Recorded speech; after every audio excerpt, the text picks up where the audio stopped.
فاصدع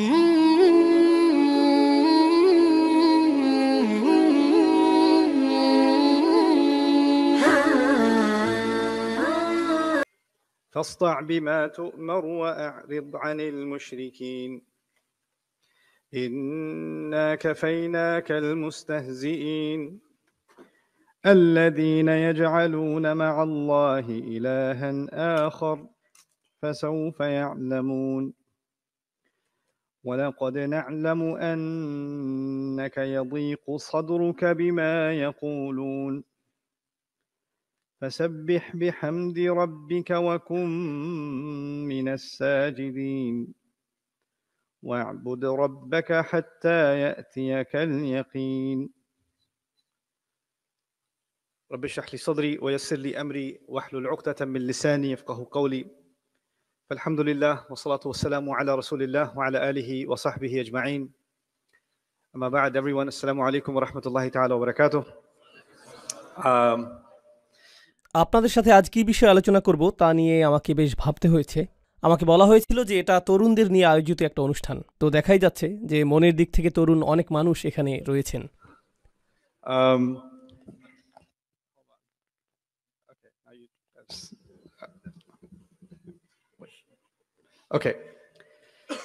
তবে আমি আনন্দিত এই জন্য যে এখানে আমরা সকল বয়সের মানুষই রয়েছি।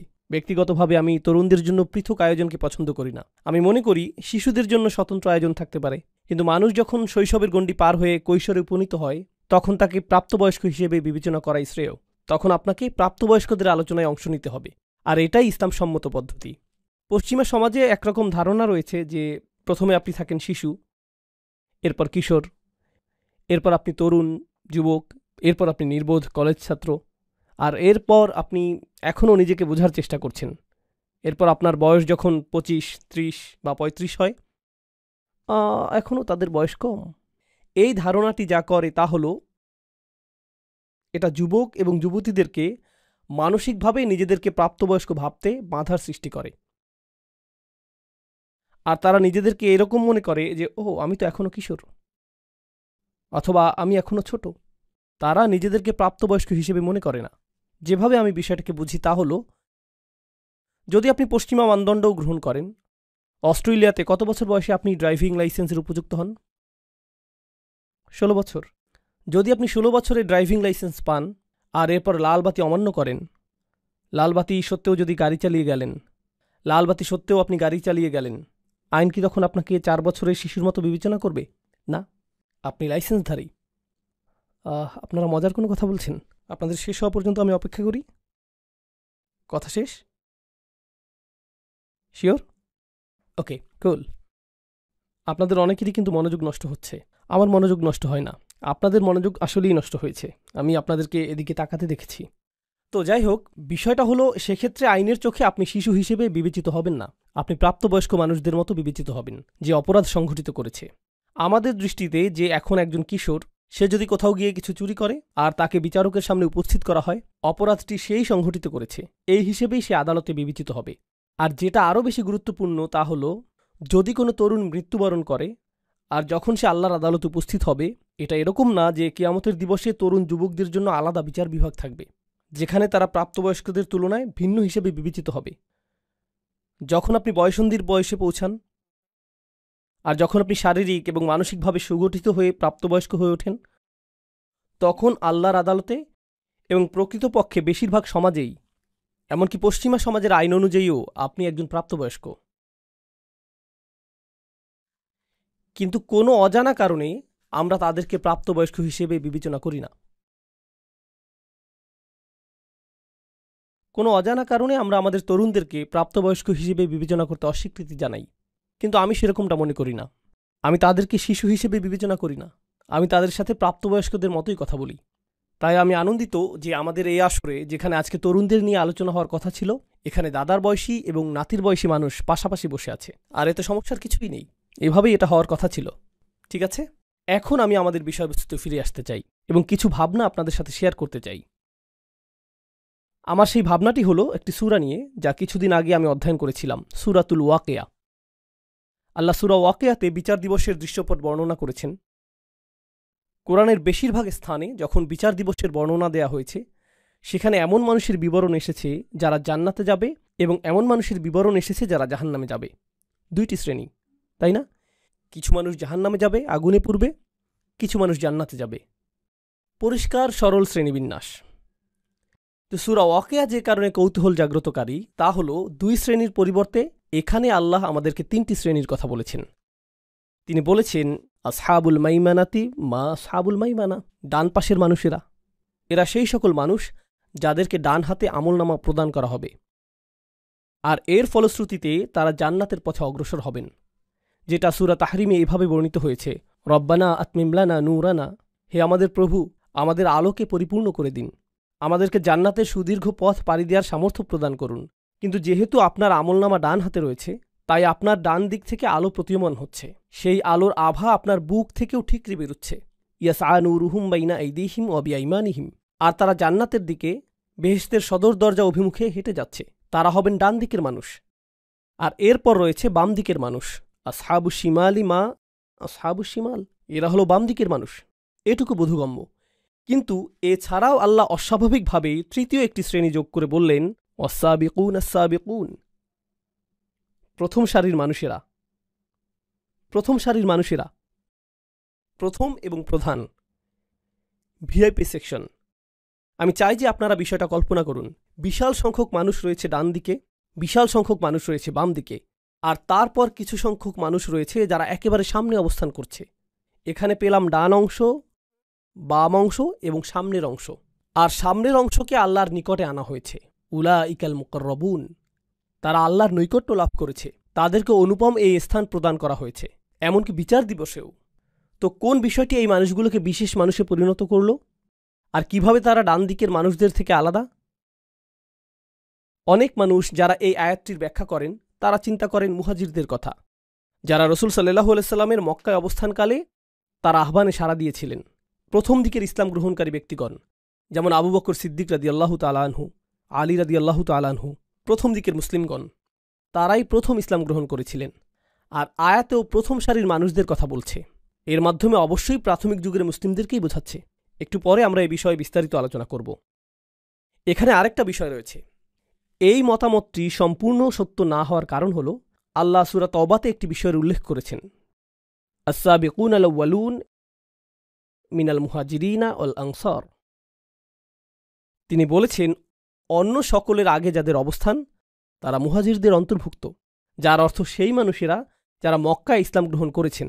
কিন্তু তিনি এখানে আনসারদের কথাও বলেছেন, যারা সাহায্যকারী হিসেবে মদিনাতে ছিলেন, আর মদিনার মানুষদের অবদান এসেছে বেশ পরে। তো এখন আমরা শিখলাম যে সাবিকুন শব্দটি এমন মানুষদেরকে বোঝাচ্ছে না যারা আগে ইসলাম গ্রহণ করেছেন, কারণ এটা সেই মানুষদের অন্তর্ভুক্ত করেছে যারা এসেছে আগে, এবং এটা সেই মানুষদেরও অন্তর্ভুক্ত করেছে যারা এসেছে পরে। তাহলে সাবিকুন বলতে আসলে কি বোঝায়, সেটাই আজকে আমরা কিছুটা বোঝার চেষ্টা করব। একটু আগে ইমাম সাহেব চমৎকারভাবে সূরা হিজরের শেষের কিছু আয়াত পাঠ করেছেন। আমরা সাবিকুনের এই ধারণাটিকে সূরা হিজরের শেষের অংশের সাথে সম্পর্কযুক্ত করব। সূরা ওয়াকিয়ার ছোট একটি অংশ এবং সূরা হিজরের কয়েকটি অংশ, তাহলেই আজকে আমার কাজ শেষ। এরপর আমি কিছু খেতে যেতে পারবো। ওকে, তো এখন আমি আপনাদের সাথে যা শেয়ার করব তা হলো একটি উদাহরণ।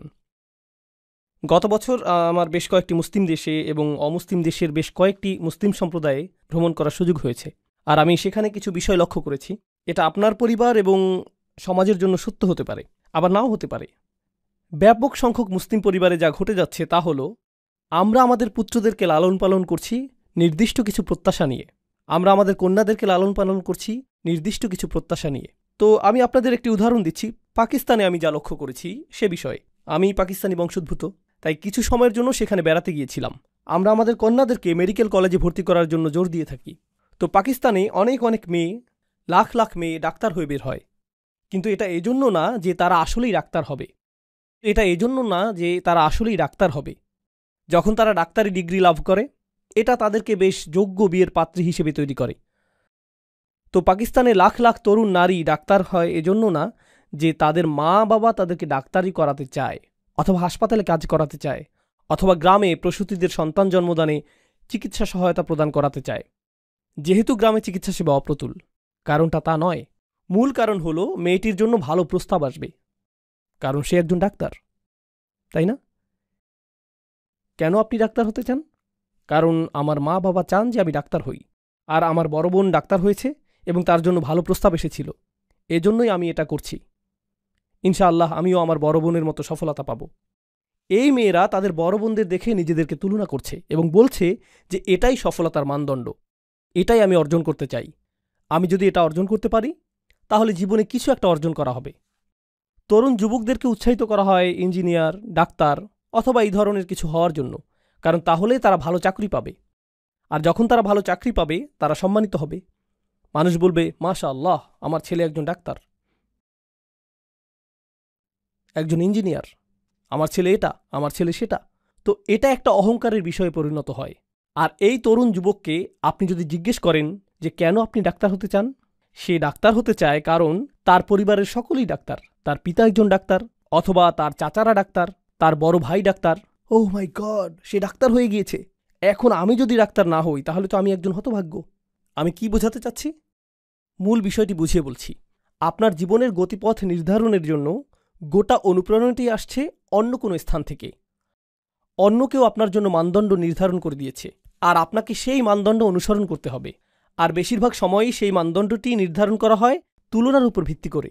সেই লোকের দিকে লক্ষ্য করো, সে এমনটা করেছে, দেখো সে কত টাকা উপার্জন করছে, দেখো সে কতটা সম্মানিত, তোমাকে তার মতো হতে হবে, এরকম হতে হবে। তো আমরা মূলত লক্ষ কোটি মানুষের মিলিত অনুসরণপ্রিয় একটি জাতি। এটা শুধুমাত্র ধর্মের দিক দিয়েই না, আমাদের ধর্মে আমরা কিছু বিষয় অনুসরণ করি। আমরা নামাজে একই পদ্ধতি অনুসরণ করি, আমরা হজ এবং রোজার ক্ষেত্রে একই সময়সীমা অনুসরণ করি। শুধুমাত্র ধর্মের ক্ষেত্রেই না, বরং আমাদের ক্যারিয়ারে, আমাদের চিন্তা পদ্ধতিতে, জীবনের অগ্রাধিকার নির্ধারণে, জীবনের অগ্রাধিকারগুলো আগে থেকে ঠিক করে দেয়া হয়েছে। আর প্রজন্মের পর প্রজন্ম আমরা শুধু পুরাতন সেই অগ্রাধিকার অনুসারেই জীবন পরিচালিত করে যাচ্ছি। আমি যেখানেই গিয়েছি এই ব্যাপারটা লক্ষ্য করেছি। এখন আমি এটাকে তুলনা করতে চাই এমন কিছুর সাথে যা আমি মার্কিন যুক্তরাষ্ট্রে দেখেছি, এবং পৃথিবীর অন্য আরও কিছু সমৃদ্ধ দেশেও আমি এটা লক্ষ্য করেছি। জানেন মার্কিন যুক্তরাষ্ট্রে কি ঘটে? জানেন কি ঘটে? সেখানে মার্ক জাকারবার্গের মতো মানুষ রয়েছে, আর সেখানে ইলন মাস্কের মতো মানুষ রয়েছে। আমি কিন্তু এই মানুষগুলোকে পছন্দ করি না, কিন্তু আমি তাদের কিছু বিষয়ে বলছি। তারা অদ্ভুত, কারণ তারা কোনো মানদণ্ড অনুসরণ করে না। এটা শুধু আদর্শ হিসেবে উপস্থাপিত এই মানুষগুলোই না যারা বিশালাকার কোম্পানি প্রতিষ্ঠা করেছে, বরং এমন অনেক মানুষ রয়েছে যারা কোনো মানদণ্ড অনুসরণ করেনি এবং তারা নতুন কিছু শুরু করেছে। আর যখন তারা নতুন কিছু শুরু করেছে, চারপাশে সকলেই বলেছে, বাহ, এটা তো চমৎকার। তো আপনি যদি বাংলাদেশে, পাকিস্তান অথবা জর্ডানে থাকেন আর আপনি নতুন কিছু শুরু করতে চান, তখন আপনার পরিবারের সকলে কি বলবে? তুমি পাগল হয়ে গেছো, কেউ এমনটা করে না, তুমি এত নির্বোধ কেন? তোমার চাচাতো ভাইয়ের মতো হতে পারো না? তোমার ভাইয়ের মতো হতে পারো না? তোমার বোনের দিকে দেখো, অমুকের দিকে দেখো, অনুসরণ করো, অনুসরণ করো, অনুসরণ করো। নতুন কিছু কেন করছো? নতুন কিছু করলে ব্যর্থ হবে। অদ্ভুত। আপনি যদি এমন কিছু করেন যা অন্য কেউ করছে না, তাহলে আপনি নির্বোধ। আপনাকে তখন ইমামের কাছে নিয়ে যেতে হবে, যাতে তিনি রুকিয়া করে সুস্থ করতে পারেন। তিনি কোনো দোয়া পাঠ করে তারপর আপনার এই সমস্যা ভালো করার চেষ্টা করবে, তাই না? কিন্তু এর সাথে সাবিকুনের কি সম্পর্ক? রসুলুল্লাহ সাল্লাল্লাহু আলাইহি সাল্লাম মক্কায় নবুয়ত পেলেন, আর তখন সেই লোকগুলোর একটা ধর্ম ছিল, তাদের একটা সংস্কৃতি ছিল, তাদের বিয়ে করার একটা পদ্ধতি ছিল, তাদের সন্তান লালন পালন করার একটা পদ্ধতি ছিল। তাদের সেই পদ্ধতি চলে আসছিল হাজার হাজার বছর ধরে। আর রসুল সাল্লাল্লাহু আলাইহি সাল্লাম ইব্রাহিম আলাইহিসসালামের ধর্মকে পুনরুজ্জীবিত করলেন এবং সব কিছু দেখার জন্য তাদেরকে নতুন দৃষ্টিভঙ্গি প্রদান করলেন। তারা এই সকল মূর্তি কাবা ঘরের চারপাশে দেখে বেড়ে উঠেছে, আর তাদের বাবারাও এভাবে বেড়ে উঠেছে। এটাই ছিল তাদের জীবনের স্বাভাবিক অংশ। তাদের কাছে এগুলো জাতীয় স্মৃতিস্তম্ভ। এরপর কোরআন আসলো, রসুল সাল্লাল্লাহু আলাইহি সাল্লাম আসলেন এবং তিনি সম্পূর্ণ নতুন কথা বললেন, এগুলো সব মিথ্যে, তোমাদের এই সবগুলো মূর্তি মিথ্যা। আর ব্যবসা বাণিজ্যে যা কিছু তোমরা করে থাকো, যেভাবে তোমরা কন্যা সন্তানদেরকে জীবন্ত মাটিতে পুঁতে ফেলো, আর অন্য যে কাজগুলো তোমরা করো, এগুলো সবই ভুল। তারা বলল, না না না, যা ইতিমধ্যেই চলে এসেছে আমরা তার অনুসরণ করি, আমরা অনুসরণ করতে পছন্দ করি। মানুষ নতুন কিছু শুরু করতে চায় না, এটা বাতুলতা। রাসূলুল্লাহ সাল্লাল্লাহু আলাইহি সাল্লামের বিরুদ্ধে একটি প্রধান অভিযোগ ছিল তিনি বাতুল, উম্মাদ। আমি উম্মাদ শব্দটির ক্লিনিক্যাল সংজ্ঞা খোঁজার চেষ্টা করেছিলাম, যদিও বিভিন্ন রকমের অসংখ্য সংজ্ঞা রয়েছে, কিন্তু এমনকি উন্মাদনার চেয়েও নিচের সংজ্ঞাটি কি? অস্বাভাবিক আচরণের সংজ্ঞা কি? অস্বাভাবিক আচরণ হলো, ধরুন একটা মহাসড়ক রয়েছে আর সকলের গাড়িগুলো এই দিকে যাচ্ছে, কিন্তু আপনার গাড়িটি বিপরীত দিকে যাচ্ছে, তাহলে আপনি হলেন উন্মাদ, আপনি অস্বাভাবিক আচরণের অধিকারী। তো এই সংজ্ঞা অনুযায়ী সকলেই শিরক অনুসরণ করছে, সকলেই নির্দিষ্ট রীতি অনুযায়ী তাদের পরিবারে বসবাস করছে, সকলেই এটা করছে। একমাত্র যিনি এর বিপরীত দাঁড়িয়েছিলেন তিনি হলেন রাসূলুল্লাহ সাল্লাল্লাহু আলাইহি সাল্লাম। তো স্পষ্টতই তারা এটা দেখে বলল যে এটা যদি স্বাভাবিক হতো অন্য মানুষেরাও এটা করত, তাই এটা উন্মাদনা। তো আল্লাহ তাকে তার সমাজের প্রথম ব্যক্তি হিসেবে বাছাই করলেন এরকম কিছু কথা বলার জন্য, এই বাণী প্রচার করার জন্য, এই বাণী প্রচার করার জন্য। এক হিসেবে তিনি ছিলেন সাবিক, তিনিই ছিলেন প্রথম। সমাজকে চ্যালেঞ্জ করার ক্ষেত্রে তিনিই ছিলেন প্রথম। হেই, চলে আসো ইয়াংম্যান, আসো, সমস্যা নেই। কোথায় যেতে চাচ্ছ? এখানে? কুল, হাই ফাইভ। ওইখানে কার দিকে হাত নাড়ছিলে? কোনো বন্ধুর উদ্দেশ্যে? ও, ক্যামেরার দিকে? ভিডিওতে তোমাকে দেখা যাবে সেজন্য এখানে এসেছ? এখন আমি তোমার উদ্দেশ্যে হাত নাড়ছি, এখন খুশি তো? ওকে, আমি কি ইসলাম নিয়ে কিছু একটা বলছিলাম? ও, সাবিকুন, ঠিক আছে। তো আমি চাই যে আপনারা কল্পনা শক্তিকে কিছুটা কাজে লাগান। আমি চাই আপনি কল্পনা করুন যে আপনি রসুল সাল্লাল্লাহু আলাইহি সাল্লামের সময়ে বসবাস করছেন, আর আপনি মক্কার সাধারণ একটি পরিবারে বসবাস করছেন। আপনি একই ধর্ম পালন করেন, আপনি সেই একই চর্চা করেন, তাদের সব কিছুই পালন করেন। হঠাৎ আপনি শুনলেন যে এই ব্যক্তিটি নবী হওয়ার দাবি করছে, আর তার বার্তাটি হল সকল মূর্তি পূজা ত্যাগ করো, ব্যবসায়ে অসদুপায় অবলম্বন করো না, এতিমদের সাথে ভালো আচরণ করো। আপনি এতিমদের সাথে এক ধরনের আচরণ করে অভ্যস্ত।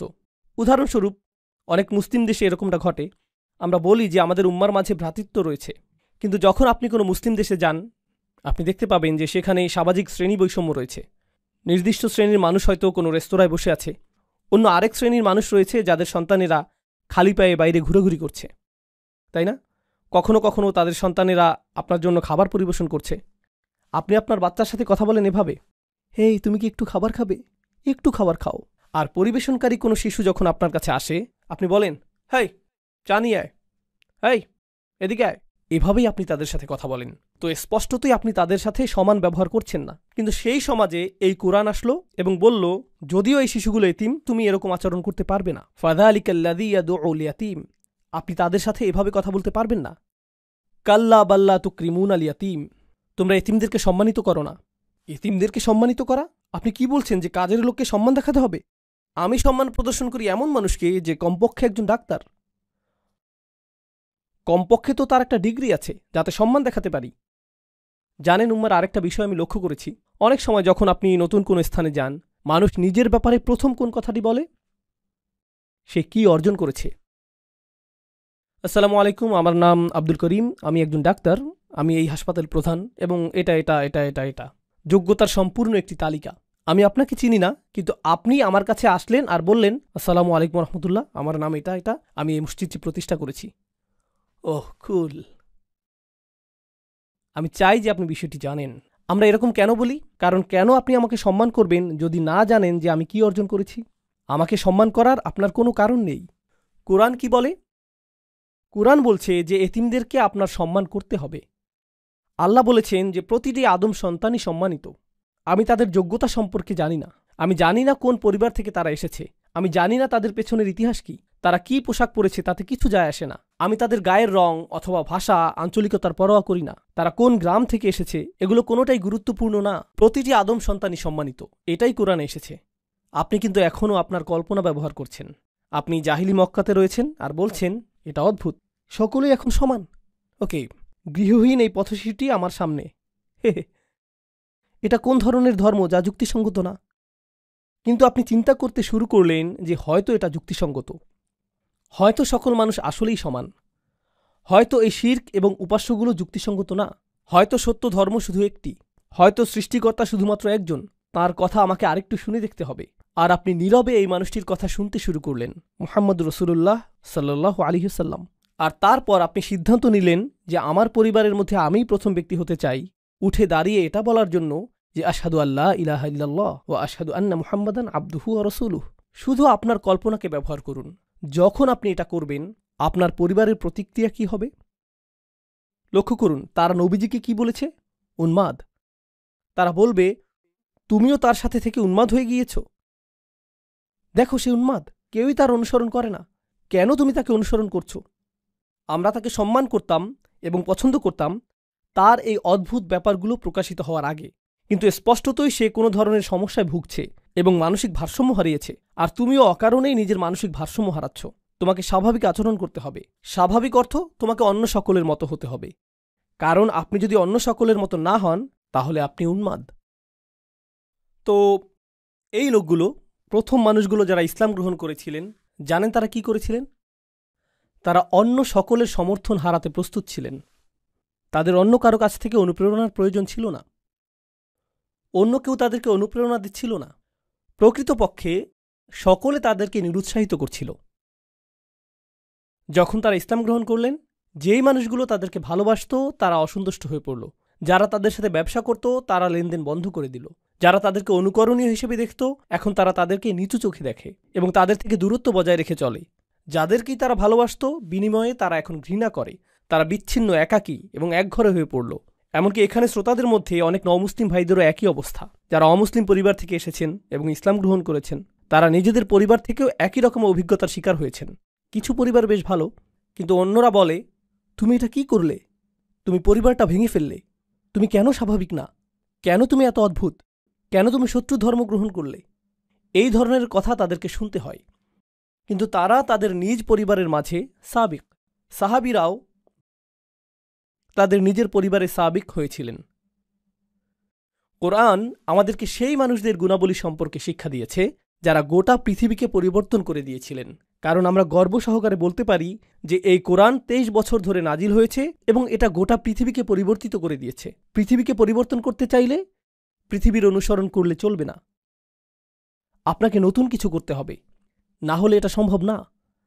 অন্য সকলে যা করছে তা আপনাকে চ্যালেঞ্জ করতে হবে।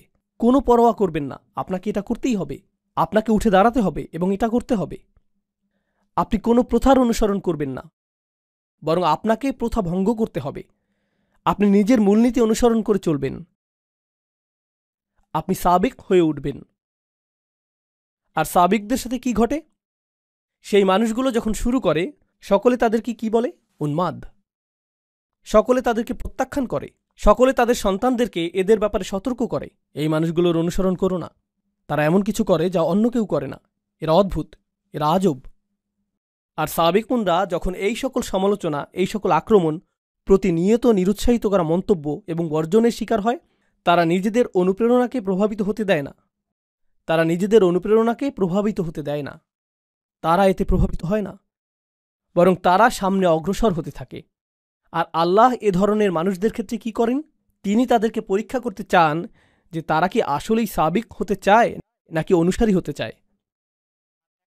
আর এক পর্যায়ে তারা সফল হন। অবশেষে আল্লাহ তাদেরকে বিজয় প্রদান করেন। আর যখন আল্লাহ তাদেরকে বিজয় দান করেন, জানেন কি ঘটে? অন্য মানুষরা তখন তাদেরকে অনুসরণ করে। এটাই আল্লাহর নির্ধারিত নিয়ম। এটা শুধুমাত্র রাসূল সাল্লাল্লাহু আলাইহি ওয়াসাল্লামের সিরাতেই ঘটেনি, বরং এটা পৃথিবীতে সব সময়ই ঘটেছে। এটাই আল্লাহর নির্ধারিত নিয়ম।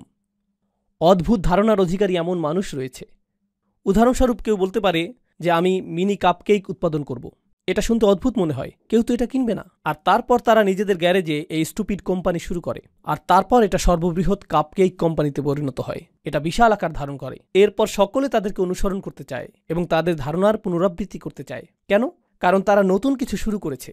কেউ ঝুঁকি নিতে আগ্রহী না, কারণ কেউ নিশ্চিত না যে এটা কাজ করবে কিনা। সম্ভবত এটা ব্যর্থ হবে। যখন এটা সফল হয় তখন আমরা তা অনুসরণ করতে প্রস্তুত। আজকের দিনে পৃথিবীর যে সকল জাতি সবচেয়ে শক্তিধর, যে সকল জাতি অর্থনৈতিক দিক থেকে সবচেয়ে শক্তিশালী, সাংস্কৃতিকভাবে শক্তিশালী, কৌশলগতভাবে শক্তিশালী, সামরিকভাবে শক্তিশালী, তাদের সকলের মধ্যে অভিন্ন একটা জিনিস আপনি পাবেন। তারা উদ্ভাবনকারী জাতি। তারা গবেষণা এবং উন্নয়নের জাতি।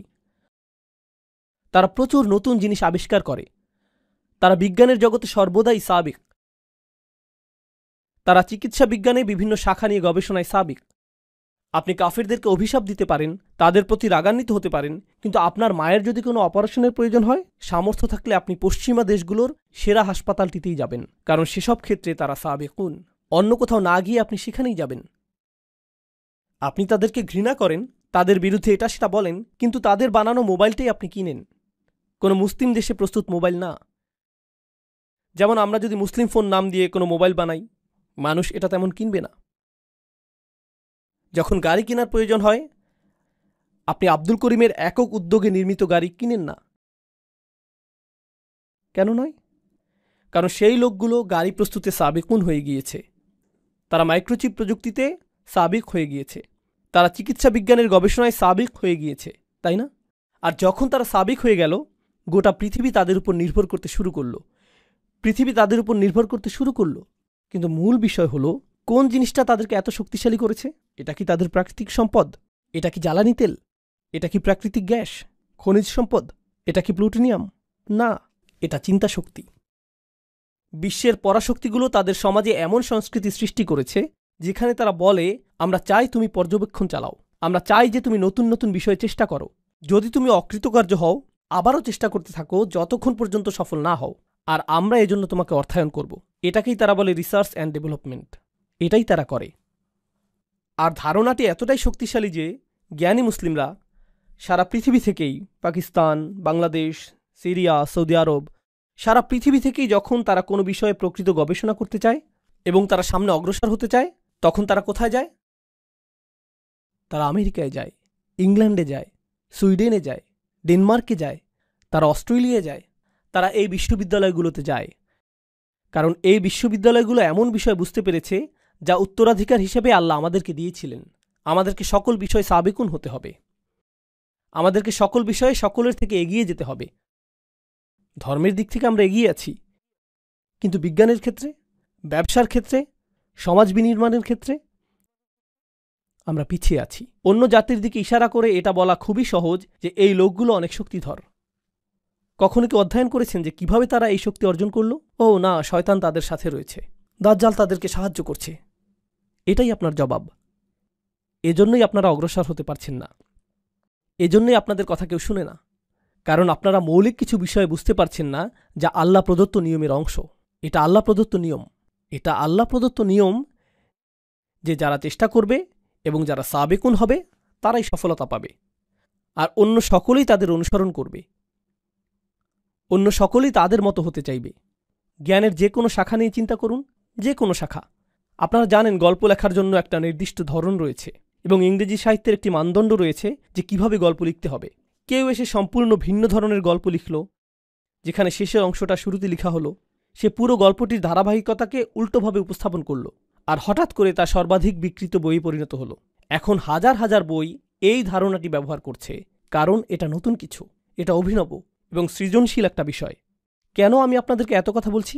কারণ আমি চাই যে কিছু বিষয় আপনারা মাথা থেকে ঝেড়ে ফেলে দিন, অন্যের কপি করা বন্ধ করে দিন, সৃজনশীল হন, নিজে থেকে চিন্তা করুন। অনেক মুসলিম তরুণ বলে, ইসলামের জন্য আমি কি করতে পারি? আমি ইনফ্লুয়েন্সার হতে চাই। আসলেই আপনি ইনফ্লুয়েন্সার হতে চান? আপনি নিজেই তো ইনফ্লুয়েন্সের মধ্যে রয়েছেন। নিজেকে জিজ্ঞেস করুন কেন আপনি ইনফ্লুয়েন্সার হতে চান। ও, কারণ আমি অমুককে দেখেছি সে এরকম ইনফ্লুয়েন্সার, বিষয়টা অসাধারণ, তাই আমিও এরকম হতে চাই। এটা কি কপি করা না? আমি কন্টেন্ট ক্রিয়েটর হতে চাই। কন্টেন্ট তৈরি করার মাধ্যমে আপনি উম্মার সেবা করতে চান। এর অর্থ কি? দেখি তো অন্য মানুষেরা কি কন্টেন্ট তৈরি করেছে। ও, এটাকে কপি করতে হবে কারণ এটা এখন ট্রেন্ডিং, তাই এমন কিছু তৈরি করি যা ভাইরাল, এমন হ্যাশট্যাগ ব্যবহার করব যা অন্য সকলে ব্যবহার করছে। কপি, কপি, কপি এবং কপি। আপনি জনপ্রিয় বিষয়ের পেছনে ছুটছেন। প্রযুক্তিগত বিবেচনায় আপনি নতুন কিছু করছেন, কিন্তু মনস্তাত্ত্বিক বিবেচনায় আপনি সেই একই জিনিস করছেন যা হাজার হাজার বছর ধরে করা হচ্ছে, কপি করা। আমাদের ধর্মে আমাদেরকে দেয়া হয়েছে একটি উদ্দেশ্য, একটি মিশন। মুসলিমরা নিজেদেরকে অন্য সংখ্যালঘুদের মতো সংখ্যালঘু মনে করা উচিত না। আমি এমন মুসলিমদের কথা বলছি যারা অমুসলিম দেশে রয়েছে। আমি যেহেতু এখন অস্ট্রেলিয়ায়, তাই এখন আপনাদের উদ্দেশ্যে বলছি। মূলত আমি বসবাস করি আমেরিকায়। আমেরিকাতে বলা হয়ে থাকে যে চাইনিজ সম্প্রদায় হলো সংখ্যালঘু, ল্যাটিনো সম্প্রদায় হলো সংখ্যালঘু, বিভিন্ন ধর্মীয় সম্প্রদায় যেমন বৌদ্ধরা সংখ্যালঘু, হিন্দুরা সংখ্যালঘু, মুসলিমরাও সংখ্যালঘু। আমরা শুধুমাত্র সংখ্যালঘু সম্প্রদায়। লক্ষ্য করুন, আপনাকে চিহ্নিত করার জন্য আপনি অন্য কাউকে সুযোগ করে দিচ্ছেন। আপনি এই চিহ্নিতকরণ মেনে নিয়েছেন, আর আমরা যেহেতু সংখ্যালঘু, আমাদের নিজেদের সংখ্যালঘু অধ্যুষিত এলাকায় স্থানান্তরিত হওয়া উচিত। আর তারপর সেখানে আমরা এমন সব কাজ করি যা আমরা সব সময়ই করে থাকি, তাই না? আমরা বড় চিন্তা করছি না। আমরা এমন চিন্তা করি না যে কিভাবে আমরা এমন আদর্শ মুসলিম হতে পারবো এবং এমন আদর্শ সম্প্রদায়ে পরিণত হতে পারবো যেখানে অমুসলিমরা এসে বলবে যে আমরা এখানে বসবাস করতে চাই, এই এলাকায় স্থানান্তরিত হতে চাই, আমরা এই মানুষগুলোর কাছাকাছি থাকতে চাই। জানেন সাধারণত কি ঘটে যখন মুসলিমরা কোনো এলাকায় স্থানান্তরিত হয়? অমুসলিমরা সেই এলাকা ছাড়তে থাকে। ও এই এলাকার অদ্ভুত হয়ে গিয়েছে। আর সেই এলাকার জমির মূল্যমান বাড়ার পরিবর্তে সেখানকার মূল্যমান কি ঘটে? পতন ঘটতে থাকে। অন্য সংখ্যালঘু সম্প্রদায়ের ক্ষেত্রে যখন তারা কোনো এলাকায় স্থানান্তরিত হয় তখন কি ঘটে? সে এলাকার মূল্যমান বৃদ্ধি পায়, কারণ তারা সৃজনশীল আর নতুন কিছু করে, তারা নতুন জিনিস তৈরি করে, তারা একে অপরের সাথে সহযোগিতা করে, যেটা আমার পরবর্তী আলোচ্য বিষয়। শক্তিশালী এবং সৃজনশীল একটি মুসলিম সম্প্রদায় গঠনের ক্ষেত্রে আমাদের করণীয় কি? প্রথমত, পারিবারিক পরিসরে যদি আপনার ছেলে অথবা মেয়ে সৃজনশীল কিছু করতে চায়, তারা স্বতন্ত্র কিছু করতে চায়, কেবলমাত্র প্রভাব সৃষ্টিকারী মানুষ না হয়ে তারা যদি কিছু আবিষ্কার করতে চায়, তারা উম্মার জন্য এমন সেবা প্রদান করতে চায় যেমনটা আগে করা হয়নি, তাহলে তা করতে দিন। আমি আপনাদের একটা ঘটনা বলবো যা আসলেই আমাকে প্রভাবিত করেছে। পাকিস্তানে এক তরুণের সাথে আমার সাক্ষাৎ হয়েছিল, তার নাম উল্লেখ করব না। সাক্ষাতের সময় সে বিশ্ববিদ্যালয়ে পড়ছিল, আর বিশ্ববিদ্যালয়ে থাকাকালীন সে পাকিস্তানে তার গ্রামে গিয়েছিল। যখন সে সেখানে গেল, সে লক্ষ্য করল যে রাস্তাগুলোর অবস্থা অত্যন্ত খারাপ, আর কাছাকাছি কোনো হাসপাতাল নেই।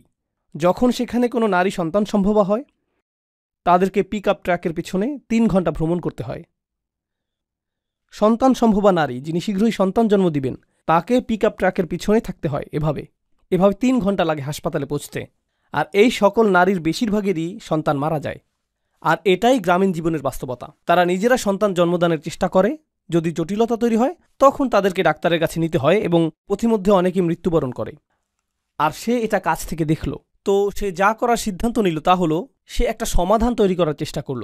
সে পুরাতন কিছু ট্রাক কিনল, কিছু গবেষণাপ্রেমী ছাত্র এবং ডাক্তারদের সহায়তায় সে বহনযোগ্য মোবাইল স্বাস্থ্যকেন্দ্র তৈরি করল, যার মধ্যে শিশু জন্মদানের জন্য বিশেষজ্ঞ চিকিৎসা ব্যবস্থা রয়েছে। আর সে শিক্ষা কার্যক্রম চালু করল যেখানে গ্রামীণ নারীদেরকে শেখানো হয় কিভাবে সন্তান জন্মদানে সহায়তা করতে হবে যদি পরিবহনের কোনো ব্যবস্থা নাও থাকে। তো গ্রামের 20-30 জন নারী এখন জানেন যে কিভাবে সন্তান জন্মদানে সহায়তা করতে হয়। আর যখন এটা সফল হলো, গোটা পাকিস্তানের 2, 3, 4, 5, 10, 15, 20, 100 গ্রামে এটা ছড়িয়ে পড়ল। আর হাজার হাজার শিশুদের জীবন রক্ষা হয়েছিল এই ছাত্রের প্রচেষ্টার মাধ্যমে। এই ছাত্রের সাথে আমার কথা হয়েছিল আর আমি তাকে জিজ্ঞেস করেছিলাম, এই কাজে তোমার সবচেয়ে বড় চ্যালেঞ্জ কোনটা? জানেন সে কি বলেছিল? আমার মা বাবা মনে করেন আমি সময় নষ্ট করছি। আমার মা বাবা আমাকে এই কাজে নিরুৎসাহিত করেছেন। তারা মনে করেন আমি আমার ক্যারিয়ার নষ্ট করছি। আর এর মাধ্যমে আমি বুঝতে পেরেছিলাম যে এটা একমাত্র তার ক্ষেত্রেই ঘটছে না। এই উম্মার মাঝে আমাদের কিছু প্রতিভাবান ছেলেমেয়ে রয়েছে যারা একটা সমস্যাকে দেখে এবং তাদের সৃজনশীল চিন্তা, আকাঙ্ক্ষা এবং অভিপ্রায় দ্বারা সমস্যাটিকে সমাধানের চেষ্টা করে। তাদের সেই যোগ্যতা রয়েছে। জানেন কে তাদের পথে প্রায় বাধা হয়ে দাঁড়ায়? শুধুমাত্র তাদের বাবা মাই না, বরং গোটা সংস্কৃতিই বলে, না না না না, তুমি এটা করো না, তুমি অন্য সকলকে কপি করো, সাবেক হওয়ার প্রয়োজন নেই, নতুন কিছু করো, অভিনব কিছু করবে না, নতুন কোনো সমাধান খুঁজবে না, নতুন কোনো সমাধান খুঁজবে না, এটা যেরকম আছে সেরকমই থাকবে, এভাবেই থাকতে দাও, কারণ আমরা বরং জিনিসগুলো যেভাবে আছে সেভাবেই রেখে দিব। আর তারপর গভীর রাতে একত্রিত হয়ে চা পার্টি করব আর আলোচনা করব যে সরকার কতটা দুর্নীতিগ্রস্ত, কেন কেন কিছু পরিবর্তিত হবে না এবং কেন পরিস্থিতি এতটা খারাপ। এটাই আমাদের পদ্ধতি। বেড়ে ওঠো, পেটে মেদ জমাও, চায়ের দোকানে গিয়ে বসো আর উম্মার সমস্যাগুলো সেখানে আলোচনা করো, কারণ আমরা এভাবেই করে এসেছি, তোমাকেও এভাবেই করতে হবে, নতুন কিছু করবে না। এমনকি আপনাদের এই মুসলিম সম্প্রদায়ের দিকে লক্ষ্য করুন। মাশা আল্লাহ, আল্লাহ এই মুসলিম সম্প্রদায়কে রক্ষা করুন। এই সম্প্রদায়ে কিছু ব্যবসা রয়েছে, কিছু প্রতিষ্ঠান রয়েছে যারা আসলেই কঠোর পরিশ্রম করছে, আর এখানে দাতব্য কিছু প্রতিষ্ঠান রয়েছে যারা হলো এই মুসলিম সম্প্রদায়ের মেরুদণ্ড। আপনারা সকলে এগুলোতে দান করেন, কিন্তু কিছু পরিবার এবং ব্যবসা প্রতিষ্ঠান এগুলো প্রতিষ্ঠা করেছিলেন যারা অভিনব কিছু করেছেন। তারা কিন্তু ধনী হওয়ার জন্য এটা করেননি, বরং দান করার জন্য এমনটা করেছেন। আর যখন তারা এমনটা করলেন, আপনি আমি এটা থেকে এত এত সুবিধা পাচ্ছি। আমরা যে মসজিদে এখন বসে আছি, হয়তো এটা তাদের কঠোর পরিশ্রম এবং অভিনব চিন্তার ফসল। তারা এটা করেছেন। আর আমরা চিন্তা করি, না না না, আরে ভাই, আপনি মানুষকে দুনিয়ার পিছনে ছুটতে বলছেন। এই ধর্মটির মূল বিষয় হলো আখিরাত, কেন আপনি দুনিয়া নিয়ে কথা বলছেন? এর জবাব আমি দিচ্ছি। প্রথম বিষয় আমি বলবো, আপনার একটু কোরআন পাঠ করা উচিত। আর দ্বিতীয় বিষয় বলবো, আপনার রাসূলুল্লাহ সাল্লাল্লাহু আলাইহি সাল্লামের সিরাতও একটু পাঠ করা উচিত। জানেন রাসূল সাল্লাল্লাহু আলাইহি সাল্লামের সিরাতের সবচেয়ে গুরুত্বপূর্ণ ঘটনাগুলোর একটি হলো হিজরত। রাসূল সাল্লাল্লাহু আলাইহি সাল্লাম হিজরত করেছিলেন। হিজরত কিভাবে ঘটেছিল বলে আপনি মনে করেন? এর অর্থায়ন কে করেছিল? কে সহায়তা করেছিল? বাহনের জন্য কে খরচ করেছিল? কে নিশ্চিত করেছিল যে রাস্তাটি হবে নিরাপদ এবং গোপন? এর জন্য কি অর্থের প্রয়োজন না? যখন রাসূল সাল্লাল্লাহু আলাইহি সাল্লাম সর্বপ্রথম তার দাওয়াতি কাজ শুরু করলেন, কে এর সহায়তা করেছিল? এমনকি কিভাবে তার দৈনিক আহারের ব্যবস্থা হতো? সেটা কোথা থেকে আসত? সেটা কি সরাসরি আকাশ থেকে নেমে আসত? খাদিজা রাদিয়াল্লাহু তাআলা আনহা সহায়তা, আবু তালিবের সহায়তা, আবু বকর সিদ্দিকের সহায়তা, এগুলো কি অর্থনৈতিক এবং ব্যবসায়িক সহায়তা না? আর ব্যবসায় সফল হতে হলে আপনাকে কি সৃজনশীল হতে হবে না? আমরা লাখ লাখ মুসলিম তরুণকে একটা চাকরি পাওয়ার শিক্ষা দিই, যাতে তারা সৃজনশীল মানুষদের জন্য কাজ করতে পারে। নিজে সৃজনশীল হওয়ার প্রয়োজন নেই। ডাক্তার হও, অ্যাকাউন্টেন্ট হও, ইঞ্জিনিয়ার হও, ইঞ্জিনিয়ারিং প্রতিষ্ঠানের জন্য কাজ করো, তাদেরকে অর্থশালী করো, তাদের ব্যবসাকে বড় করো। আল্লাহ আমাদের নিজেদের ক্ষমতায়নের কথা বলেছেন, মৈত্রী সম্পর্ক তৈরির কথা বলেছেন। মৈত্রী সম্পর্ক অর্থনীতি এবং ব্যবসা বাণিজ্যের মাধ্যমেও সৃষ্টি হয়। কোরআনের মনোরম একটা বিষয় হল, আল্লাহ বলেছেন, ওয়াল্লাযীনা কাফারু বা'দুহুম আউলিয়াউ বা'দ। কাফিররা একে অপরের মিত্র। আর ওয়াল মুমিনুনা ওয়াল মুমিনাত বা'দুহুম আউলিয়াউ বা'দ। মুমিন পুরুষ এবং নারীরা একে অপরের মিত্র। কিন্তু তিনি এই আয়াতটির শেষে বলেছেন, ইল্লাম তাফআলু তাকুন ফিতনাতুন ফিল আরদ। তোমরা যদি এটা না করো তাহলে পৃথিবীতে ফিতনা সৃষ্টি হবে। যদি তোমরা মিত্র না হও, যদি তোমরা পরস্পর সহযোগিতা না করো, যদি তোমরা বৃহত্তর প্রতিষ্ঠান এবং সমন্বিত বিনিয়োগ সৃষ্টি না করো, তাহলে পৃথিবীতে বড় ধরনের ফিতনা সৃষ্টি হবে। আমাদেরকে এখন মসজিদ নির্মাণের বাইরেও আরও চিন্তা করতে হবে। আমাদেরকে দাতব্য প্রতিষ্ঠান নির্মাণের বাইরেও আরও চিন্তা করতে হবে। আমাদেরকে শক্তিশালী ব্যবসা প্রতিষ্ঠা করতে হবে, সর্বোত্তম বিশ্ববিদ্যালয়, সেরা সব প্রতিষ্ঠান। আমাদেরকে অনেক অনেক অনেক বড় চিন্তা শুরু করতে হবে এবং পরস্পরের মাঝে মৈত্রী নিয়ে নতুন করে চিন্তা করতে হবে। কিন্তু এটা করার জন্য আমাদের নিজেদের মাঝে তুলনা করা বন্ধ করতে হবে এবং একে অপরকে ধ্বংস করা বন্ধ করতে হবে। সংক্ষেপে আরও কিছু কথা বলবো এবং এরপর সূরা হিজরের শেষের দিকের আয়াতে যাব, যেরকম কথা আপনাদেরকে দিয়েছিলাম। সফল সমাজ ব্যবস্থার একটা বিষয় আমি লক্ষ্য করেছি, যা রাসূল সাল্লাল্লাহু আলাইহি সাল্লামের সিরাতে উপস্থিত ছিল, আর তা হলো ঈমানদারগণ একে অপরকে সহায়তা করা। যখন কেউ ব্যর্থ হয়েছে, তারা তাকে অনুপ্রেরণা দিয়েছিলেন।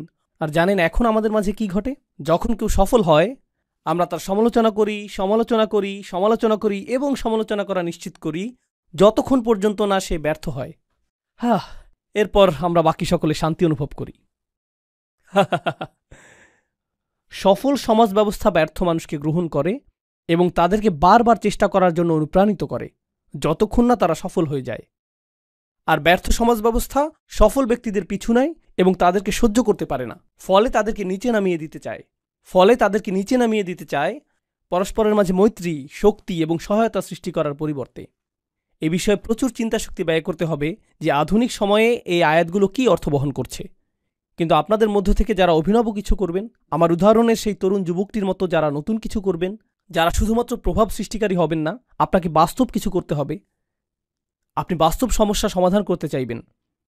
আপনাকে বলে রাখছি, উম্মার সকল সমস্যা আপনি একা সমাধান করতে পারবেন না। যখন মানুষ এসে প্রশ্ন করে, উস্তাদ, কিভাবে আমরা উম্মার সকল সমস্যা সমাধান করব? এই সমস্যা শেষ হবে যখন আপনি এরকম নির্বুদ্ধিতাসুলভ প্রশ্ন করা বন্ধ করবেন, যখন আপনি বস্তুনিষ্ঠ প্রশ্ন করা শুরু করবেন। এখানে আমি একটা সমস্যা দেখছি, আমি এটা সমাধান করতে পারবো, কিন্তু এটা সব সমস্যার সমাধান করবে না। আমাদের সংখ্যা তো কয়েকশো কোটি। আমাদের প্রত্যেকেই যদি একটি করে ছোট সমস্যা সমাধান করি, কল্পনা করতে পারেন আমরা কি ধরনের উম্মায় পরিণত হব?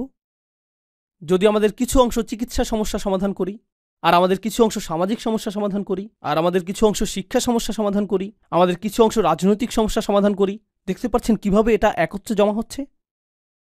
সকল সাহাবী কি একই কাজ করেছেন, নাকি তাদের প্রত্যেকেই ভিন্ন ভিন্ন সম্ভাবনাকে কাজে লাগিয়েছেন? তাদের প্রত্যেকেই অবদান রেখেছেন এবং সাহাবীকে পরিণত হয়েছেন তাদের নিজস্ব পরিসরে, তাদের নিজস্ব প্রতিভায়। তারা সকলেই একরকম ছিলেন না। তাদের প্রতি রাসূল সাল্লাল্লাহু আলাইহি সাল্লামের প্রত্যাশাও একরকম ছিল না। তো এটা আপনার মাথায় গেঁথে দেওয়ার জন্য সৌভাগ্যবশত এই আয়াতটি একটু আগে আমরা নামাজে শুনেছি। এখানে রাসূল সাল্লাল্লাহু আলাইহি সাল্লামকে একটি নির্দেশ দেওয়া হয়েছে, আর যখন তাকে কোনো নির্দেশ দেওয়া হয়, আমরা এটাকে সুন্নাহ হিসেবে গ্রহণ করি। তাকে বলা হয়েছে আর তার মাধ্যমে আমাদেরকেও বলা হয়েছে। তিনি বলছেন, ফাসদা বিমা তুমারু ওয়া আ'রিদ আনিল মুশরিকিন। এই আয়াতটি আমার অনেক প্রিয়। আল্লাহ বলেছেন, খেয়াল করুন, সংকল্পবদ্ধ হন এবং সামনে এগিয়ে যান, যা করতে আপনাকে নির্দেশ দেওয়া হয়েছে, এবং মুশরিকদেরকে উপেক্ষা করুন। যারা পেছনে কথা বলে তাদেরকে উপেক্ষা করুন, সমালোচকদেরকে উপেক্ষা করুন, তাদের উপেক্ষা করুন যারা মনে করে যে আপনি শক্তিহীন, তাদের উপেক্ষা করুন যারা মনে করে যে আপনি তাদের জন্য হুমকি। উপেক্ষা করুন, উপেক্ষা করুন, উপেক্ষা করুন। আপনার একটি মিশন রয়েছে, আপনার মিশনের প্রতি মনোযোগী হন। আপনি এই কাজ নিয়োজিত। আ'রিদ আনিল মুশরিকিন, তাদের উপেক্ষা করুন, তাদেরকে আপনার পথে আসতে দিবেন না। আরবিতে সদ শব্দটি খুবই কৌতূহল উদ্দীপক। এটা দিয়ে কি বোঝায়? এটা দিয়ে বোঝায় ফাটল, কোনো পাথর অথবা মাটির রাস্তায় সৃষ্ট ফাটল। যদি আপনি একটি পাথরের মাঝে ফাটল সৃষ্টি করেন, সদাআতাহু, তো এটা এরকম যেন আল্লাহ রসুল সাল্লাল্লাহু আলাইহি সাল্লামকে বলছেন, আপনার সামনে বিশাল একটা প্রতিবন্ধকতা রয়েছে, এর মাঝে ফাটল সৃষ্টি করুন এবং মনোযোগ হারাবেন না। প্রতিবন্ধকতা রয়েছে, এটাকে ভেঙে ফেলুন, মনোযোগ ধরে রাখুন, বিভ্রান্ত হবেন না, মুশরিকদেরকে বিভ্রান্ত করার সুযোগ দিবেন না। ফাসদা বিমা তুমারু ওয়া আ'রিদ আনিল মুশরিকিন। আপনি যদি মনোযোগ সুসংহত রাখতে পারেন, অসাধারণ অনেক কাজ আপনি সম্পন্ন করতে পারবেন। কিন্তু জানেন আমাদের ক্ষেত্রে কি ঘটে? জানো তারা কি বলেছে? জানো তারা কি করেছে? তাদের বক্তব্য কি? সর্বদা আপনি এই বিষয়ে মনোযোগী, আর যখন আপনি তাদের কথার দিকে মনোযোগ দেন, তখন আপনার যেই কাজ করা উচিত তার প্রতি মনোযোগ দিতে পারেন না। আপনার মনোযোগ হারিয়ে যায়। আপনার তো স্বতন্ত্র মিশন রয়েছে, আপনার তো স্বতন্ত্র দায়িত্ব রয়েছে। ওয়া আ'রিদ আনিল মুশরিকিন। তারপর আল্লাহ রাসূল সাল্লাল্লাহু আলাইহি সাল্লামকে বললেন, ইন্না কাফাইনাকাল মুস্তাহজিইন, আমি আপনার জন্য যথেষ্ট তাদের বিরুদ্ধে যারা আপনাকে বিদ্রূপ করে। সেই লোকগুলো যারা সমালোচনা করে, উপহাস করে, বিদ্রূপ করে এবং তুচ্ছতাচ্ছিল্য করে, তাদের ব্যবস্থা আমি করব। চিন্তা করবেন না। যখনই কেউ সাবিক হয়, যখনই কেউ অভিনব কিছু করে, সে উপহাসের শিকার হয়। কি করছো তুমি? কেউ এমনটা করে না, এটা নির্বুদ্ধিতা সুলভ, তুমি একটা নির্বোধ। এরকমটাই হয়ে থাকে। আর আমি আপনাদের বলতে পারি, আল্লাহ যেহেতু রসুল সাল্লাল্লাহু আলাইহি সাল্লামকে এই কথাগুলো বলেছেন, এগুলো চিরকালের জন্য প্রযোজ্য হয়ে গিয়েছে। যখন আপনি ভালো কিছু করতে যাবেন আর তা আগে করা হয়নি কিন্তু তা করতে হবে, সেক্ষেত্রে মানুষ আপনাকে উপহাস করবে। তুমি কি মনে করেছো এতে কাজ হবে? তুমি কি মনে করেছো এটা গুরুত্বপূর্ণ? তুমি কি মনে করেছো এটা পৃথিবী পরিবর্তন করে দিবে? হ্যাঁ, নিজের দিকে একবার তাকাও। এটাই আপনাকে সবসময় শুনতে হবে। আল্লাহ এর জবাব দিচ্ছেন এবং বলছেন, ইন্না কাফাইনাকাল মুস্তাহজিইন, আমি তোমার জন্য যথেষ্ট তাদের বিরুদ্ধে যারা উপহাস করে। এটাই যথেষ্ট। আর তারপর আল্লাযীনা ইয়াজআলুনা মা'আল্লাহি ইলাহান আখার ফাসাউফা ইয়ালামুন ওয়া লাকাদ না'লামু আন্নাকা ইয়াদীকু সাদরুকা বিমা ইয়াকুলুন। আল্লাহ বলছেন, আমি এটাও জানি যে তারা যা বলে তাতে আপনার হৃদয়ে অস্বস্তি তৈরি হয়। এর আগে আল্লাহ তাকে বলেছেন যে এগুলো উপেক্ষা করার জন্য, কিন্তু তিনি তো মানুষ। তিনি এমন কথা শুনবেন যা তাকে প্রভাবিত করবে। আপনি এমন কথা শুনবেন যা আপনাকে প্রভাবিত করবে। এটা আপনাকে নিরুৎসাহিত করবে। এটা আপনার মাঝে নেতিবাচক শক্তি হিসেবে কাজ করবে। আপনারা জানেন এখনকার সময়ে মানুষ এভাবে কথা বলে, তোমার মধ্যে নেতিবাচক শক্তি রয়েছে, তাই আমি দূরত্ব রক্ষা করছি। তোমার মাঝে অনেক বেশি টক্সিসিটি রয়েছে। রসুল সাল্লাল্লাহু আলাইহি সাল্লামকে এটা বলা হয়নি যে তারা যদি আপনার অবস্থাকে বিষিয়ে তোলে তাহলে মক্কা থেকে দূরে চলে যান, কারণ আপনার আরোগ্য লাভ প্রয়োজন। তাকে তো এটা বলা হয়নি। আপনাকে বিষাক্ত মানুষগুলো থেকে দূরে চলে যেতে হবে, তাকে তো এটা বলা হয়নি। আপনি কি মনে করেন যে মক্কায় রাসূল সাল্লাল্লাহু আলাইহি সাল্লামকে নেতিবাচক কথা মাঝে মাঝে শুনতে হতো, নাকি সেটা ছিল প্রতিদিন? আপনার কি মনে হয়? প্রতিদিন। আপনি কি মনে করেন যে তাকে এটা একজন ব্যক্তি থেকে শুনতে হতো, নাকি অনেক মানুষের কাছ থেকে শুনতে হতো? কিছু মানুষ ছিল অপরিচিত, কিছু মানুষ ছিল প্রতিবেশী, কিছু মানুষ ছিল আত্মীয়, কিছু মানুষ ছিল যারা আগে বন্ধু ছিল। তিনি এটা শুনেছেন প্রত্যেক দিক থেকে, প্রতিদিন, সব সময়। তিনি সমালোচনার বাণে জর্জরিত হতেন, নোংরা আক্রমণের শিকার হতেন, সর্বদা, সব সময়। আর এখন আল্লাহ তাকে প্রস্তুত করছেন, আর তাকে প্রস্তুত করার মাধ্যমে তিনি অনাদিকাল পর্যন্ত আগত সকল ঈমানদারকে প্রস্তুত করছেন। আমি তাদের ব্যবস্থা করব। আমি জানি এটা যন্ত্রণাদায়ক, আমি জানি আপনার হৃদয় সংকুচিত হয়ে যায়, জানি এটা দুশ্চিন্তা সৃষ্টিকারী। আর তারপর তিনি তাকে সমাধান প্রদান করলেন, ফাসাব্বিহ বিহামদি রব্বিক, শুধু ঘোষণা করুন আপনার প্রভু কতটা উৎকর্ষময়। আল্লাহর উৎকর্ষতা ঘোষণা করতে থাকুন। আল্লাহর সাথে আপনার সম্পর্কটি গুরুত্বপূর্ণ। প্রসঙ্গক্রমে এখানে ফাসাব্বিহ বিহামদি রব্বিক ওয়াকুম মিনাস সাজিদিন আয়াতটি দিয়ে ইঙ্গিত করা হচ্ছে যে প্রশংসা করার মাধ্যমে আল্লাহ যে উৎকর্ষময় তা প্রকাশ পাবে। আমি একটু পরে এটা বুঝিয়ে বলছি। সিজদাকারীদের অন্তর্ভুক্ত হও। তাসবিহ এবং সিজদার কথা এসেছে। নামাজ শুরু হয় তাসবির মাধ্যমে এবং নামাজের শেষ অংশগুলোর একটি হল সিজদা। রসুল সাল্লাল্লাহু আলাইহি সাল্লামকে বলা হলো যে আপনি যখন এই সকল নেতিবাচক কথা শুনতে পান তখন আমি চাই যে আপনি কিছুটা দূরে চলে আসুন এবং নামাজে আল্লাহর সাথে কথোপকথনে মেতে উঠুন। ফলশ্রুতিতে সকল নেতিবাচক প্রভাব দূর হয়ে যাবে। এজন্যই আমি আপনাকে নামাজ প্রদান করেছি, যাতে তারা এই সমালোচনার মাঝেও প্রশান্ত থাকতে পারে। নামাজ হলো স্বয়ং আল্লাহ প্রদত্ত থেরাপি। এটাই রসুল সাল্লাল্লাহু আলাইহি সাল্লামকে দেয়া হয়েছিল। এটাই নামাজের ভূমিকা হওয়া উচিত। আর আমরা বড় কিছু করতে চাই এজন্য না যে আমাদের নাম সামনে আসবে, বরং আমরা বড় কিছু করতে চাই কারণ আল্লাহ আমাদেরকে সক্ষমতা প্রদান করেছেন। আর এভাবেই আমরা আল্লাহর তাসবিহ করে থাকি। আমরা এটা করছি আল্লাহর দ্বীনের খেদমত করার জন্য। আমার আশা এই মানসিকতাটাই আপনারা নিজেদের মনে লালন করবেন। সার্বক্ষণিক দুইটি জিনিস আপনাদের করতে হবে। এক, আপনার সামনে একটি মিশন রয়েছে, সেদিকে আপনাকে মনোযোগী হতে হবে। আরেকটি হলো আল্লাহর ইবাদত, আপনাকে সেদিকেও মনোযোগী হতে হবে। ভিতরগত একটা লক্ষ্য রয়েছে, বহির্গত একটা লক্ষ্য রয়েছে। আপনি এই দুইটির মাঝে বিচরণ করছেন। জানেন কি ঘটে? কিছু মানুষ শুধুমাত্র ব্যবসা বাণিজ্য, প্রবৃদ্ধি, ক্ষমতায়ন এবং রাজনীতির প্রতি মনোযোগী হয়ে পড়ে। এগুলো সবই বহির্গত বিষয়। এখানে কিসের প্রতি মনোযোগের অভাব?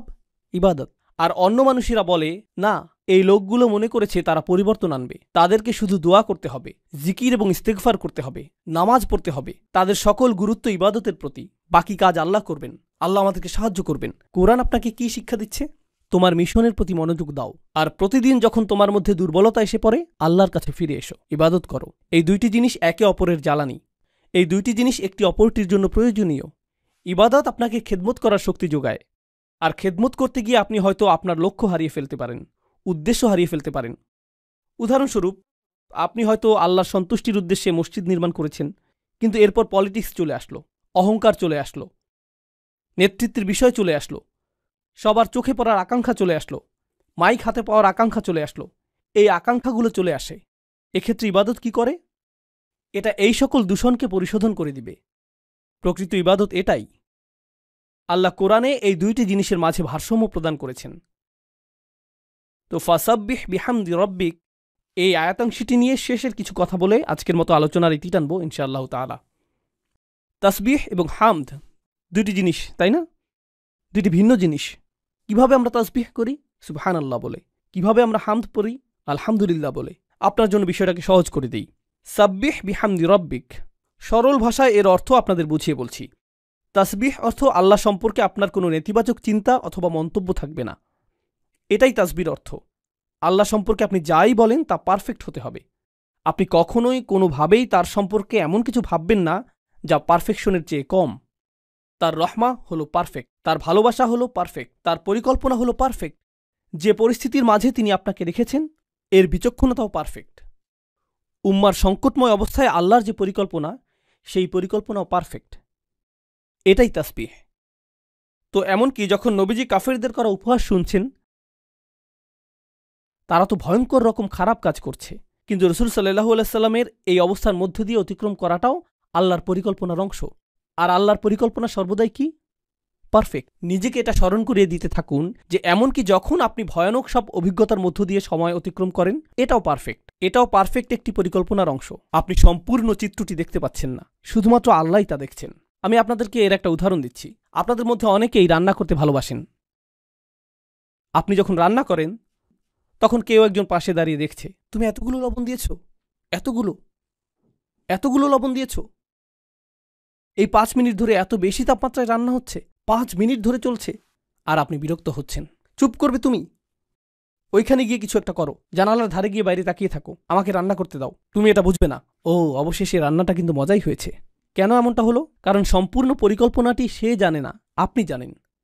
কেউ একজন কোনো কিছু অঙ্কন করছে, সে চমৎকার কিছু অঙ্কন করছে, আর আপনি পাশে দাঁড়িয়ে থেকে বলছেন, ধূসর রংটা এখানে, এই স্থানটাতে, কি করছো তুমি? এভাবে তো কাজ করা যায় না, কারণ কেউ একজন পাশে থেকে নজরদারি করছে, তাই না? এখন কল্পনা করুন, আমরা উদ্বিগ্ন হয়ে পড়ি যখন আল্লাহর পরিকল্পনার একটি অংশ দেখি। আপনি পরিকল্পনার সামান্য একটা অংশ দেখেই বলছেন কি সমস্যায় পড়ে গেলাম, কেন এমনটা ঘটছে। আর আল্লাহ বলেন, তোমার জন্য সহজ করে দিচ্ছি, সাব্বিহ। নিজেকে স্মরণ করিয়ে দাও যে পারফেকশনের অধিকারী হলেন আল্লাহ। আর এই চিত্রটির প্রতিটি ছোট অংশ বৃহত্তর একটি পরিকল্পনার অংশ, যা পারফেক্ট, যা আল্লাহ কর্তৃক নির্ধারিত। এটাই তাসবিহ। কিন্তু তিনি শুধু বলেননি যে সাব্বিহ রব্বাক, তিনি বলেছেন সাব্বিহ বিহামদি রব্বিক। তাই আমাদেরকে এখন জানতে হবে যে হামদ বলতে কি বোঝায়। তাসবিহ ছিল আল্লাহ সম্পর্কিত সবকিছুই পারফেক্ট। তার পরিকল্পনা পারফেক্ট, তার বিচক্ষণতা পারফেক্ট, তার ভালোবাসা পারফেক্ট, তার তত্ত্বাবধান পারফেক্ট, তার সাহায্য পারফেক্ট। কেউ কেউ জিজ্ঞেস করে, আল্লাহর সাহায্য কেন আসছে না? আল্লাহর সাহায্য পারফেক্ট, এবং যখন এটা আসবে সেই সময়টাও পারফেক্ট। এটাই তাসবিহ। ঠিক আছে, আসুন এখন হামদ নিয়ে সংক্ষেপে জেনে নিই। হামদ অর্থ তিনি যাই করেন তা ভালো, তা প্রশংসনীয়, এবং আমাদের উচিত এর জন্য তাকে ধন্যবাদ জ্ঞাপন করা। আল্লাহ যাই করেন আলহামদুলিল্লাহ। তিনি শুধুমাত্র পারফেক্টই না, যার অর্থ আমরা তার সমালোচনা করি না, বরং এর চেয়েও উপরে গিয়ে আমরা তার প্রশংসা করি এবং তার কৃতজ্ঞতা জ্ঞাপন করি। আমরা তার প্রশংসা করি এবং তাকে ধন্যবাদ জ্ঞাপন করি। তো এভাবে আল্লাহ আমাদের মুসলিমদের গোটা মনস্তত্ত্বই উল্টে দিলেন। ওয়ালা তাহসাবান্নাল্লাযীনা কুতিলু ফী সাবীলিল্লাহি আমওয়াতান বাল আহইয়াউন ইনদা রাব্বিহিম ইয়ারযাকুন ফারিহিনা বিমা আতাহুমুল্লাহু মিন ফাদলিহি ওয়াস্তাবশিরুনা বিল্লাযীনা লাম ইয়ালহাকু বিহিম মিন খালফিহিম আল্লা খাউফুন আলাইহিম ওয়ালা হুম ইয়াহজানুন। আল্লাহ বলেছেন, যারা আল্লাহর পথে মৃত্যুবরণ করেছে কখনোই মনে করো না যে তারা মৃত, বরং তারা জীবিত। তারা আল্লাহর পক্ষ থেকে রিজিক প্রাপ্ত, আর তারা হবে প্রফুল্ল। আমরাই কান্না করে থাকি, তাদের অবস্থা কি? প্রফুল্ল। আপনি যদি এই বিষয়টা উপলব্ধি করেন, তখন আপনি যদি নিজের সামনে ভয়ঙ্করতম মৃত্যুও দেখেন, আপনি বলবেন, এই মানুষগুলো হলেন আমাদের শহীদ। আর আমরা এজন্য আল্লাহর প্রশংসা করি, তিনি তাদেরকে নিয়ে গিয়েছেন। ওয়াত্তাখিদ মিনকুম শুহাদা, তিনি আমাদের মধ্য থেকে কিছু মানুষকে নিয়ে যাবেন যাদের সাথে তিনি আগেই সাক্ষাৎ করতে চান, তিনি আগেই তাদেরকে নিজের সঙ্গ প্রদান করতে চান।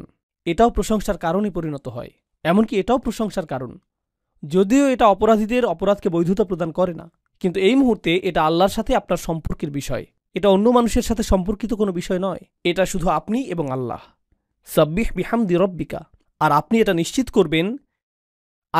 নিশ্চিত করবেন যখন আপনি উপলব্ধি করবেন যে আল্লাহ যাই করেন তা পারফেক্ট, আর আমি তার প্রশংসা করব এবং ধন্যবাদ জ্ঞাপন করব আমাকে এই সংকটের মধ্যে থাকার সুযোগ প্রদান করার জন্য। কারণ কিছু মানুষের ক্ষেত্রে তারা কখনও এরকম সংগ্রাম করার কথা চিন্তাও করেনি। যেহেতু আল্লাহ আমাকে এই সংগ্রামের জন্য বাছাই করেছেন, আমার উচিত এজন্য আল্লাহকে ধন্যবাদ জানানো। কারণ এমন অনেক মানুষ রয়েছে যারা আমার চেয়ে অনেক বেশি বিচক্ষণ, যারা কখনো এমনকি এই পদক্ষেপই নেয়নি, বরং তারা শয়তানের পদাঙ্ক অনুসরণ করেছে। আমি তো কমপক্ষে আল্লাহর পথে অগ্রসর হওয়ার চেষ্টা করেছি। তাই আমার সম্মানিত এবং কৃতজ্ঞ বোধ করা উচিত যে আল্লাহ এই পথে সংগ্রাম করার জন্য আমাকে বাছাই করেছেন। অতএব আমি তাঁর প্রশংসা করব।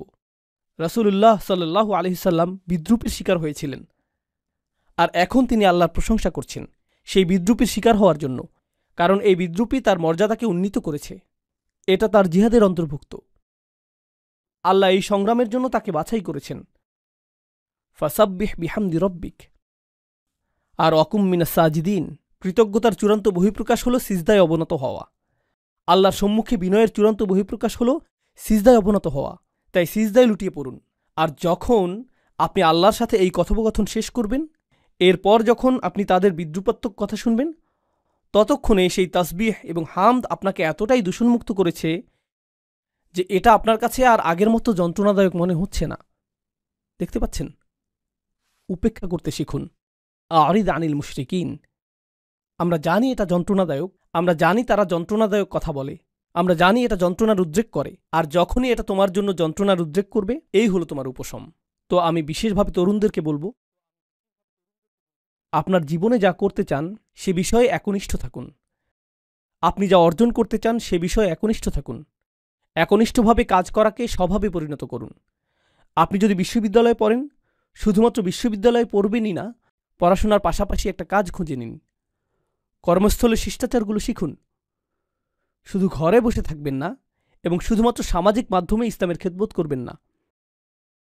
আমাদের প্রকৃত পুরুষ এবং প্রকৃত নারী প্রয়োজন, যারা সত্যিকার অর্থে এই উম্মার জন্য অবদান রাখবে, সত্যিকার অর্থে।